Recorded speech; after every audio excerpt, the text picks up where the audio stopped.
Santapan Harian Selasa 22 Juli 2025.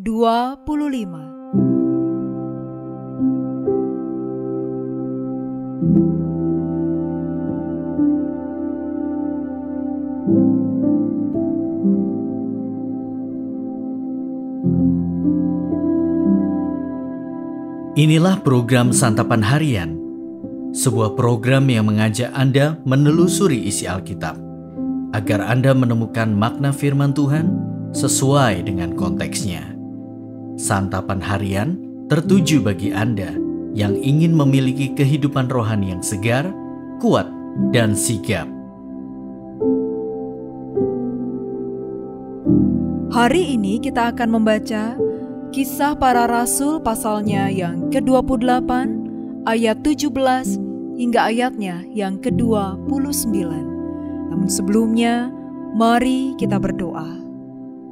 Bimbinglah kami ya Kristus di dalam menemukan pesan-Mu, serta mampukanlah kami untuk melakukan kehendak-Mu di dalam kehidupan kami hari ini. Dalam kasih-Mu ya Kristus Yesus, kami berteduh. Amin. Kisah Para Rasul 28 ayat 17-29.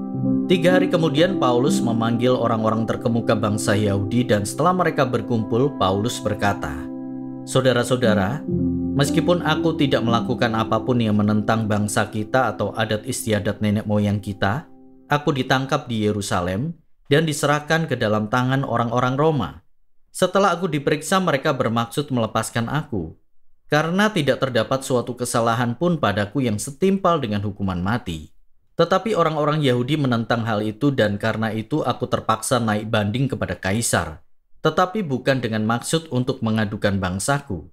Itulah sebabnya aku meminta supaya aku melihat kamu dan berbicara dengan kamu.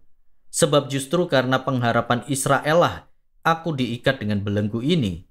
Tetapi mereka berkata kepadanya, "Kami tidak menerima surat-surat dari Yudea tentang engkau, dan juga tidak seorang pun dari saudara-saudara kita datang memberitakan atau mengatakan apa-apa yang jahat mengenai engkau. Namun kami ingin mendengar dari engkau bagaimana pikiranmu, sebab tentang aliran ini kami tahu bahwa di mana-mana ada perlawanan terhadapnya." Lalu mereka menentukan suatu hari untuk Paulus. Pada hari itu datanglah mereka dalam jumlah besar ke tempat tumpangannya. Ia menerangkan dan bersaksi kepada mereka tentang kerajaan Allah. Berdasarkan Taurat Musa dan Nabi-Nabi, ia berusaha meyakinkan mereka tentang Yesus. Hal itu berlangsung dari pagi sampai sore. Ada yang dapat diyakinkan oleh perkataannya, ada yang tetap tidak percaya. Lalu bubarlah pertemuan itu tanpa ada kesesuaian di antara mereka. Namun Paulus masih mengatakan hal yang satu ini, "Tepatlah firman yang disampaikan Roh Kudus kepada nenek moyangmu dengan perantaraan Nabi Yesaya. Pergilah kepada bangsa ini dan katakanlah, kamu akan sungguh-sungguh mendengar tetapi tidak mengerti.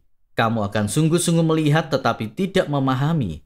Sebab hati bangsa ini telah menebal dan telinganya berat mendengar, dan matanya melekat tertutup, supaya jangan mereka melihat dengan matanya dan mendengar dengan telinganya, dan mengerti dengan hatinya lalu berbalik dan aku menyembuhkan mereka.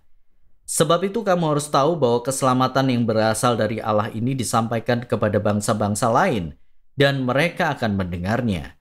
Setelah Paulus berkata demikian, pergilah orang-orang Yahudi itu dengan banyak perbedaan paham di antara mereka.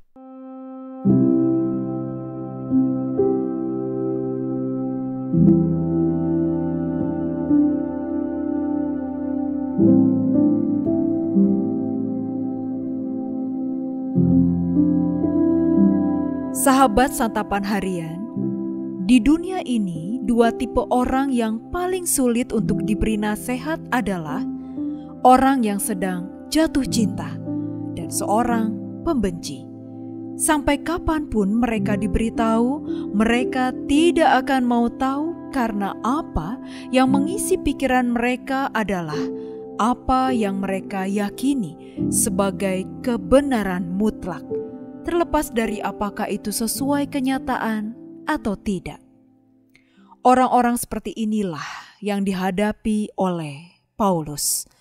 Orang-orang Yahudi di Yerusalem menangkap Paulus dan menyerahkannya ke tangan orang Roma.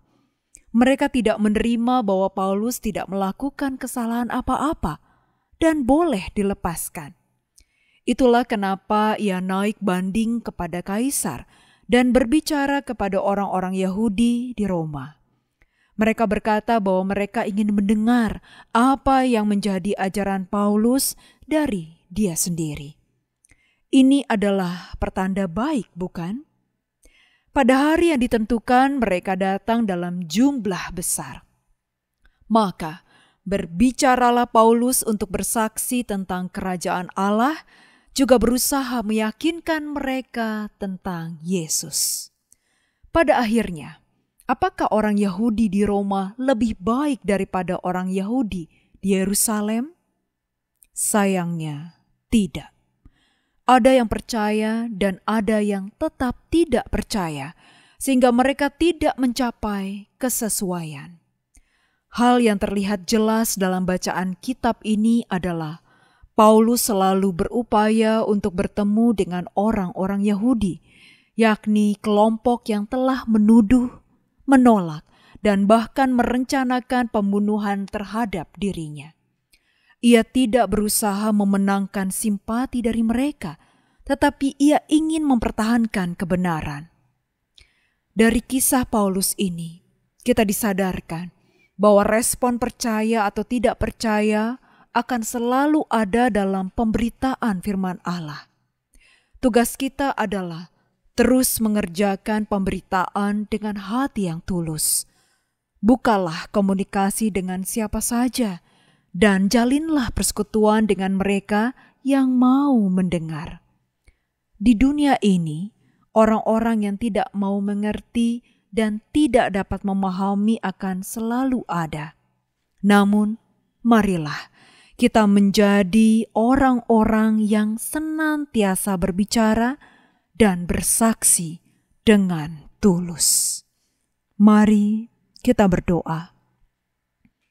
Allah Maha Kasih, tolonglah kami untuk selalu berbicara dan bersaksi dengan hati yang tulus, walaupun banyak orang dan lingkungan yang menentang kami.